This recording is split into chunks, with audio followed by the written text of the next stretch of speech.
फुल update. Update म्हणजे रोडचं update.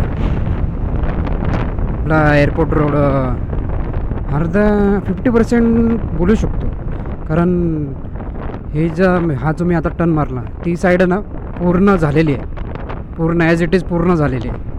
म्हणजे डांबरीकरण फक्त काय पूल आणि लाईट आणि बाकी डिवायडरचाच आहे. बाकी रोड पूर्ण झालेला आहे. तर बघा तिकडून जात आहेत लोक, म्हणजे तिथून येणारे लोक येऊ शकतात. इथून जायला आहे जायला पण जागा, पण कसं उलटं त्यापेक्षा तिथून यायला इझी पडतं.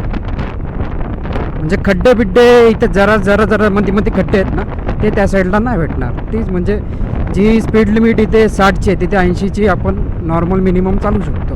एवढा मोठा रोड केला म्हणजे ह्याचं डबल असेल. तुम्ही बघितलं असेल मागच्या व्हिडिओमध्ये, पण आता मी जे सांगतो आहे ते अपडेट त्याच्यापेक्षा डबल झालेलं आहे. तर बघा इथून पण रोड केला म्हणजे जाऊ शकतो. म्हणजे एक परमिशन नाही बोलू शकत, पण बनवलं आहे. टाडांग टाडांग टाडा